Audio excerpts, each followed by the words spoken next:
I'm running up stones on the edge of the bank. Rally the troops for another refrain. I sing this softly to myself. I sing this softly to myself.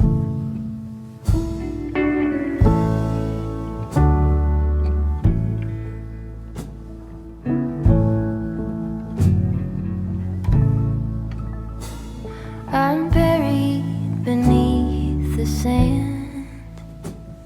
There's no way to speak or reach out my hand. Watching the paper slowly unfold,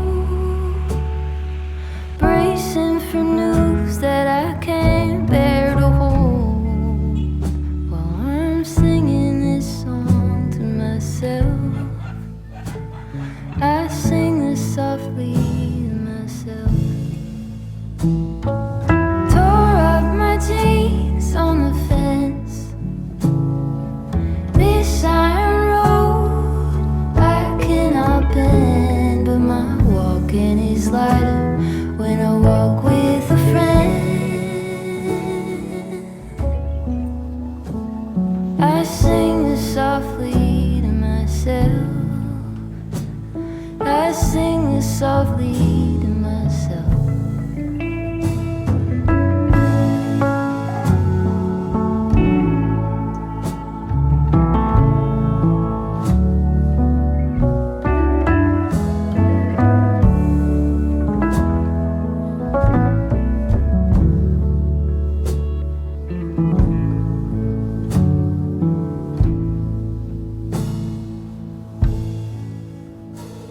I'm waking up early again, sitting alone and listening in. There is no separation from you in the end. I sing this softly to myself. I sing this softly to myself. امروز میخوام در مورد یه چیزی صحبت بکنم که میدونم هممون باهاش درگیر بودیم، هستیم و مطمئنم خواهیم بود و استثنام نداره. اونم چیه؟ اونم اینه که وقتی که یه اشتباهی رو تو زندگیمون انجام میدیم شروع میکنه خودمون رو سرزنش کردن. حالا برای هر کسی یه لول داره ها. یه سری خیلی خودشون خیلی سرزنش نمیکنن و یه سری هم مثل من خودشون شروع میکنن سرزنش کردن، فحش دادن، بد و بیرا گفتن و خودشون رو پایین کشیدن و این خیلی بده دیگه. میخوام بشین در مورد این حرف بزنم که این از کجا میاد، چی شده که اصلا اینجوری شده و امیدوارم که این ویدیو به دردتون بخوره. حالا قبل از اینکه اصلا در مورد این قضیه بخوایم صحبت بکنیم، من خیلی برام مهمه که شما بدونید آقا من روانشناس نیستم. یعنی من نه دکترم، نه روانشناسم، نه آموزشگرم، نه کسی هم که توانایی آموزش دادن داره و نه حتی بلدم که مثل این پادکسترها بیام حرفای قشنگ بزنم، کلمه‌های قلمبه سلمبه استفاده بکنم. نه، من هیچ کدوم از اینا رو بلد نیستم انجام بدم. من خیلی دوست دارم توی ویدیوام بشینیم با هم دو نفره حرف بزنیم. یعنی وقتی داریم صحبت می‌کنیم مثل یه دوست که در کنار هم نشسته باشیم، با هم دیگه از تجربیاتمون بگیم، صحبت بکنیم. حالا درسته که یه طرف از من فقط دارم حرف میزنم، ولی خب شما هم میتونید توی کامنت بیاد بشین با هم دیگه صحبت بکنیم، کامنت بذارید، من 100% جواب میدم و خوشحال میشم که نظراتتون رو بشنوم. خب بیایم در مورد این مشکل حرف بزنیم که من منظورم اصلا چیه. در مورد اشتباهات میخوایم حرف بزنیم، نه خود اشتباهات ها، در مورد اینکه چه برخوردی با اشتباههای خودمون انجام میدیم. بعید میدونم کسی وجود داشته باشه که اشتباه توی زندگیش نکرده باشه و مطمئنا همه اشتباه کردیم دیگه. بعید میدونم وجود نداره کسی که اشتباه تو زندگیش انجام نداده باشه. حالا مشکل اشتباهه نیست، میگم باز مشکل اونجاییه که چجوری برخورد میکنیم با اون اشتباهه. من خودم در مورد خودم میخوام حرف بزنم، شاید شما هم مثل من این مشکل رو داشته باشین. وقتی که یه کاری رو اشتباه انجام میدادم، یعنی یه کاری بهم سپرده میشد یا مثلا کسی بهم میگفت یه کاری انجام بده، یا حتی اگه خودم میخواستم یه کاری برای خودم انجام بدم، اگه توش یه اشتباهی میکردم، اون اشتباه برام یه کوه بزرگ میشد. یعنی اینجوری بود که تو این کار اشتباه انجام دادی حسین جان، ببخشید، توانایی انجام دادن این کار رو نداری. شروع میکردم خودمو واقعا میآوردم پایینا، همینجوری هی به خودم صدمه میزدم، فوش میدادم که تو توانایی نداری، تو لیاقت این کار رو نداری، تو بی ارزه‌ای، تو بی لیاقتی، تو توانمند نیستی، تو اصلا نمیتونی از پس این کار رو بر بیای، اصلا چرا رفتی شروع کردی انجام دادنش که بخوای نتونی انجامش بدی. و همینجوری هی خودم رو سرزنش میکنم، همینجوری هی خودم به خودم استرس میدم، همینجوری هی خودم رو پایین میکشم تا اینکه با این کار فکر میکنم میتونم مثلا دفعه بعد کار درستی انجام بدم، در صورتی که بابا نمیدونستم تو با این کار فقط داری خودتو تخریب میکنی، داری خودتو به خودت صدمه میزنی. وقتی که یه ذره که بیشتر نگاه میکنی میبینی که این چقدر ریشه در کودکیمون داره و میدونم از یادمون میره به خاطر اینکه خب تو روزمره و زمان بهش میخوره، تو روزمره میافتی و اصلا دیگه فراموش میکنی که خب بابا همه این اتفاقات یه ریشه‌ای تو کودکیمون داره. ولی بعضی وقتا بد نیست برگردیم یه یادی کنیم، یادمون بیفته که توی کودکیمون چه اتفاقی افتاده، وقتی که بچه بودیم پدر مادرمون ما رو چجوری تربیت کردن، بزرگ کردن. حالا پدر مادر تا یه بخشیه، بعد میرسه به جامعه چه رفتاری با ما داشته که ما در قبال اشتباهاتمون بعد با خودمون چی کار میکردیم. یه دقیقه بیاید برگردیم حالا عقب، بریم سراغ زمانی که تازه به دنیا میای، بچه‌ای و اصلا هیچی نمیدونی. وقتی که خب بچه‌ای، تو که نمیدونی اشتباه چیه، تو که نمیدونی درست چیه، کی بهمون یاد میده چی اشتباهه چی درسته؟ 100% پدر مادرن دیگه. پدر مادرم کاری نداریم که چجوری بزرگ شدن ها، با اون علمی که اون زمان داشتن میان به شما میگن که آقا این کار اشتباهه، این کار درسته. چه جوری اینو میان به ما میگن که چی اشتباهه چی درسته؟ خب حالا بیا با هم حرف بزنیم در موردش. مثلا وقتی که یه بچه‌ای تو نمیدونی که یه ظرفی رو از مثلا روی میز بندازی زمین بشکنه، این یه کار اشتباهه.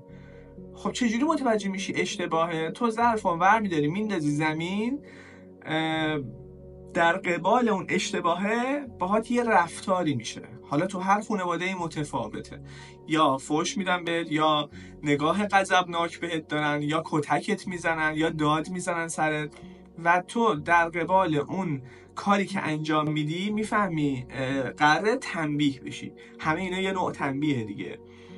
و اینجاست که میفهمی وقتی کاری رو انجام میدی تنبیه میشی، اون کار اشتباهه. و در اون ورم اگه کاری انجام میدی که با روی خوش باد برخورد میشه، گوجی گوجیت میکنن و دست میزنن و خوشحالن، اون کار خوبه. خب اینجا ما الان داره شکل میگیره دیگه، یعنی زندگیمون ببینید از اون بچگی ما که نمیدونیم هیچ کدوممون چی خوبه چی اشتباهه. اینجاست که پدر مادر به تو میگن که با رفتارشون یه چیزایی خوبه، یه چیزایی هم بده، این کار اشتباهه، این کار درسته. ما الان فهمیدیم که وقتی که بچه‌ایم پدر مادرمون به ما یاد میدن که چی خوبه چی بده، چی درسته چی اشتباهه. باز میگم کاری ندارم که توی هر خانواده فرق میکنه، چون واقعا این خودش یه بحث خیلی گسترده ایه که توی هر خانواده درست و غلط بودن، اشتباه یا درست بودن یه کار خودش خیلی پیچیده است و امکان داره با یه خانواده دیگه فرق بکنه. یه کار شاید توی خانواده شما درست باشه، شاید توی خانواده دیگه درست نباشه. شاید توی اون دینی که شما دارین یه چیزی درسته، شاید توی یه دین دیگه اون اشتباهه و خودش اینجا یه بحث خیلی گسترده میشه. و من الان اصلا در مورد این کاری ندارم، نمیخوام در مورد این حرف بزنم که چی درسته چی غلطه، چون ما نمیتونیم همین الانم به نظر من ما نمیتونیم خیلی مستقیم و درست بگیم که چی درسته چی غلطه. پس ما به درست و غلط بودنش کار نداریم. به چی کار داریم؟ به این کار داریم که در قبال کار اشتباه یا در قبال کار درست چه بلایی سرمون اومده و این حالا چه تأثیری گذاشته. وقتی بزرگ شدیم همون تو ناخودآگاهمون شکل گرفته، بلایی که سرمون اومده شکل گرفته، اومده تو الانمون هم داره تأثیر میذاره. اوکی، ما میگیم الان خانواده رو بذاریم کنار، ما الان نمیخوایم از این فازا برداریم که همه چی مقصرش پدر مادرن، نمیخوایم همه چی رو بندازیم گردن پدر مادرمون. یه ذره میریم جلوتر، یعنی زمانی که ما اولین مواجهه رو داریم با جامعه، فکر میکنم مدرسه است. یعنی تا قبلش که پیش خانواده این تو فک و فامیل و اینا میچرخیم، اون جامعه هست خیلی جامعه کوچیکیه و تو خانواده و فک و فامیل هم خیلی شبیه همن، نزدیک به همه زندگی‌ها. ولی وقتی که میری مدرسه دیگه اینجوری نیست. تو مدرسه همه چی عوض میشه. تو با یه جامعه کامل روبرویی، با آدمای متفاوت، با آدمایی با مایندست ذهنی پدر مادر متفاوت که اومدن این بچه‌ها رو بزرگ کردن. تو میری توی مدرسه و با ناظم و مدیر و معلمی که خودشون خیلی متفاوت دارن زندگی میکنن، وارد یه جامعه میشیم. تو مدرسه که میرسی، اگر درستو خوب بخونی، بله، نمرتو میگیری، تشویق میشی و میری مرحله بعدی، همه خیلی خوشحال و شادن. ولی اگه درستو نتونی خوب بخونی، همه ناراضی‌ان، ناراحتن، غر میزنن، داد میزنن و امکان داره حتی تنبیه بدنی، زمان ما که بوده تنبیه بدنی هم بشی. پس تو رو دارن از چی میترسونن؟ از این که اگر کار اشتباهی، اگه درس نخونی یعنی کار اشتباهی کردی، اگه درس بخونی کار درستی کردی. پس دوباره ما داریم تو ذهنمون درست و غلط رو از هم این شکلی تشخیص میدیم. اینکه کار درست با تشویق همراهه، کار غلط با تنبیه همراهه. حالا میگیم درس خوندنه. شاید مثلا نظر یه سری آدم این باشه که خب اگه تو درس نخونی که تو نمیتونی بری مرحله بعدی، در صورتی که حالا خودمونیم شاید یارو اصلا با درس خوندن، اصلا کارش به درس خوندن نیازی نداشته باشه، فقط در حد اینکه سوادو داشته باشه کافیش باشه. اینا باز به ما ربطی نداره. مثلا در مورد اینا نمیخوام حرف بزنم. در مورد نظم و انضباط هم همینجوری بود تو مدرسه دیگه. اوکی، حالا میگیم درس خوندنه، تو رفتی مدرسه که درس بخونی که بری مثلا سواد یاد بگیری. اگه خب درس نخونی سواد یاد نمیگیری. با تنبیه و تشویق تونستن این کارو انجام بدن، چیز دیگه گیر نیاوردن. حالا الان شاید روشا فرق کرده، من نمیدونم، ولی زمان ما اینطوری نبوده. ولی نظم و انضباط چی؟ تو اگه دانش آموز منظم و آروم و ساکت بودی، یعنی شر و شیطون نبودی، تو حیاط نمیدویدی، نمیدونم فلان نمیکردی، میشدی دانش آموز نمونه، بهت جایزه میدادن، تشویقت میکردن، نمره انضباط داشتی. اصلا نمیدونم نمره انضباط چی بود واقعا، چرا باید نمره انضباط داشته باشه؟ این خیلی کاراکتریه، به هر شخصیت متفاوته. و از اون طرف هم اگه مثلا تو حیاط میدویدی، داد میزدی، جیغ میزدی، نمرتو کم میدادن و میگفتن این بچه منظمی نیست. یه ذره فکر کنیم، یعنی اینکه ای دلم میخواد واقعا بزنم تو این ور، از این ور حرف بزنم، ولی حیف. یه کوچولو بگم، یه ذره دقت کن. یعنی تو باید شبیه همه باشی تا آدم خوبی باشی. یعنی تو اگه متفاوت باشی، تو از خط بزنی بیرون، شبیه دیگران نباشی، تنبیه میشی. خب این خیلی بده دیگه. حالا این در موردش الان نمیخوام حرف بزنیم، در مورد همون اشتباهات و درست و این چیزا میخوام حرف بزنیم. مرحله بعد از مدرسه اینه که خب اوکی، تو سالهای سال توی مدرسه اینو میگذرونی و اینجا دیگه شکل میگیره. یعنی واقعا قشنگ تو شکل میگیره توی ذهنت. پشتبندش بعد بری سر کار.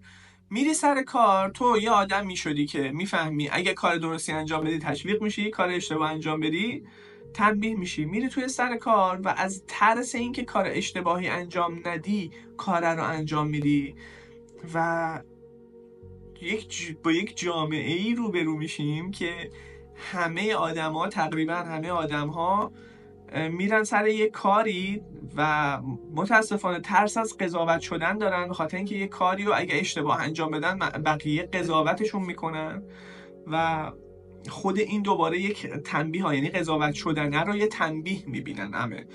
من خودم اینو میبینم، یعنی واقعا اگه میترسم از این که یه وقت قضاوت اشتباه بشم و این قضاوت اشتباه شدنه حس میکنم خودش یه اشتباهه، من نباید کار رو انجام بدم که قضاوت نشم. یعنی تو میترسی که وارد یک کاری بشی، میترسی که خودتو بخوای بروز بدی که یه وقت اشتباه نکنی و میری سر کار رو سعی میکنی که کارا رو انجام دادن و دوباره شرطی شدن. این که میدونی تو ذهنت باید حتما یه کار درستی انجام بدی که حقوقتو سر وقت بگیری. اگه کار رو درست انجام ندی سر وقت نمیگیری. بیاد یه خاطره براتون تعریف کنم، یه خاطره از زمان دبیرستانم بگم. من یادم سال اول دبیرستان دیرتر ثبت نام کردم. یعنی دیرتر ثبت نام کردم، نزدیک به مهر بود که من شروع کردم کارا رو انجام دادن و یادم نمیاد چرا، خانواده‌ام سفر بودن یا هر چی که بود، من آقا دیرتر رفتم دبیرستان. اول دبیرستانم ثبت نام کردم و تو اون مدرسه همه خیلی باهوش و خیلی قوی و خفن بودن و خب من خیلی درس خون نبودم. قبلا گفتم اینو. آقا ما رفتیم تو مدرسه، فهمیدیم که اینا از تابستون کلاساشون شروع میشه. یعنی اینجوری نیست که از اول مهر شروع بکنن آموزش و کلاس ها رو برگزار کردن، نه از همون توی وسط های تابستون یا آخرهای تابستون شروع میکنن. من اول مهر شد رفتم سر کلاس، شروع کردیم. اول مهر دیگه میریم مدرسه تازه آشنا شی، ببینیم کی به کیه چی به چیه. رفتیم نشستیم سر کلاس فیزیک. معلم اومد، خیلی هم خیلی نرد بود، شبیه این آدمای نرد بود، فیزیک درس میداد اون موقع. اومد تو کلاس و سلام علیک کردیم و اینا. نگو تنها کسی که دیر ثبت نام کرده من بودم، بقیه بچه‌ها همه عقب تو کلاس‌ها شرکت میکردن. نشستیم و گفت خب امروز کویز داریم. خب من مثلا یهو تعجب کردم دیگه، یعنی چی که کویز داریم؟ تو هنوز نگفتی کتابو باز کنیم، من اصلا نمیدونم چیه که بخوام کویز بدم، حتی نمیدونستم کویز یعنی چی، جدی دارم میگم. اون اول دبیرستان گفت کویز داریم، من سوال دارم که کویز یعنی چی، منظورش چیه. نگو مثلا 5 تا سوال میداد، نمره 5 نمره‌ای بود. آقا ما کاری نداریم، اینو رفتیم و شروع کردش برگار پخش کردن و سوالا رو گفت و اینا نوشتیم. من 0 شدم. خب من که فیزیک نمیدونستم چیه، که تو راهنمای زمانی که راهنمای وجود داشت تو راهنمای ریاضی میخوندی، فیزیک مال اول دبیرستان بود که شروع میکردن به یاد دادن. خب بقیه سر کلاسا بودن، اصلا من میگم حتی بودم شاید نمیتونستم نمرهشو بگیرم ولی تو اومدی برخورد کردی کلاس رو گذاشتی و اوکی، همه اینو به کنار میگی من نبودم، تموم شد رفت. آقا این برگزار شد و ما 0 گرفتیم و یه ذره حالگیری برام داشت. این آقا هم اومدش یه چیزی هم گفت بهم و یه تیکه هم انداخت و کلاس هم یه خنده‌ای کرد و یه قضاوتی شدیم و رفتیم جلوتر. تو مدرسه داشتیم توی حیاط واسه خودمون میچرخیدیم. روز اول بگرد بچرخ، روز اول روز دو، روزای هم تو همون هفته بود، روزای اول بود. ناظم مدرسمون تو مدرسه داشت توی حیاط میچرخید، از بچه‌ها میپرسید که شنیدم کویز گرفته ازتون، چند شدی؟ فلانی چند شدی؟ میگفت 4. فلانی چند شدی؟ 3. ناراحت میشد. فلانی چند شدی؟ 5. خوشحال میشد. فلانی چند شدی؟ رسید به من گفت حسین شدی چند شدی؟ گفتم 0. آقا این مشت رو یه دفعه اینجوری گذاشت وسط سینه من پرت شدم کف حیاط و اصلا نمیدونستم واقعا این کار چیه، یعنی چرا، یعنی بابت اینکه من کویزم و اگه 0 بشم کتک میخورم. خب این چه برخوردیه با من شده، این چه کاریه؟ حالا باز میگم اوکی، فیزیکیه، من پسر بودم، قدم هستم، گریم نمیگیره، اصلا دعوا میکردیم و این حرفا، خیلی دعوایی هم نبود البته. اینو گفتیم گذشت، من حالم بد شد، اصلا بغضی شدم که این چه کاری بود با من کرد و واقعا سینم درد گرفت. اینجوری بودم که چرا با من این کارو کردی، نمیفهمیدم. تو که نمیدونی چرا 0 گرفتم، چرا فقط به خاطر اینکه من نمره 0 گرفتم داری این کار با من میکنی؟ بعدش که تموم شد صف میشدیم، بعد صف میرفت بالا. آقا صف شد، ما رو صدا کرد بالای صف، یعنی بالای اون سکوه. رفتیم اون بالا، 1-2 نفر بودیم نمرمون کم شده بود. گفت آقای فلانی آقای فلانی آقای فلانی 0 شدن، مثلا نمرهشون کم شده. و تو از اون بالا کل دانش آموزا رو میبینی، این چه روش تربیتیه پدر سگ آخه. اصلا از اونجا بعد من تمام چیزی که درونم بود ریخت، یعنی دیگه از اونجا من تو زندگیم لج کردم و دیگه درس نخوندم، یعنی متنفر شدم من از درس، یعنی دیگه حالم از درس به هم میخورد. جوری که تو آخر اون سال اول دبیرستان من افتادم و با تک ماده اومدم بالا. اینقدر رو من تاثیر گذاشت و میخوام بگم که توی تمام زندگی ماها شما هم همینطوریه. ببینید چقدر از این اتفاقای این شکلی، این یکیش بوده تا دلت بخواد دارم زمان مدرسم، چقدر از این اتفاقای این شکلی تو زندگیمون افتاده که توی ذهن ناخودآگاه تاثیر گذاشته. خب بله، من از اینجا به بعد اینجوری بودم که میترسیدم وارد یه کاری بشم، میترسیدم وارد یه چیزی بشم که قضاوت بشم. خب اینجاست که ترس از قضاوت بر من پیش میاد، اینجاست که من کاریو نمی کنم که اشتباه بکنم که از اون اشتباهه باعث شه که من قضاوت بشم. خب تاثیر میذاره دیگه. ببین همه اینا رو گفتم، همه این خاطره ها، همه اتفاقا رو وقتی تعریف کردم که به اینجا برسم که اگه یه اشتباهی میکنی تو زندگی، تو کار، تو هر جایی، واقعا اگه یه اشتباهی انجام میدی، شروع نکن خودتو سرزنش کردن. همه اتفاقات هم گردن تو نیست، گردن جامعه هم هست، گردن پدر مادر هم هست. این اتفاقاتیه که توی جامعه واسه تو افتاده و این رفته تو ناخودآگاهت. انقدر نریز تو خودت، انقدر خودتو اذیت نکن، انقدر خودتو سرزنش نکن بابت اشتباهی که داری انجام میدی. و واقعا اگه یه ذره مثلا دقت کنی بهش، می‌بینی که اون اشتباهه، اگه بخوای رو به جلو بهش فکر بکنی، اینه که یه ذره بررسیش کنی که چی شد که این کار رو اشتباه انجام دادم، کاری کنی که دفعه بعد درست انجامش بدی، نه اینکه خودتو بکشی پایین و نه اینکه خودتو هی سرزنش کنی و اذیت کنی و فوش بدی، که اینجوری فقط اعتماد به نفس تو میبری زیر سوال، اعتماد به نفس تو میکشی پایین.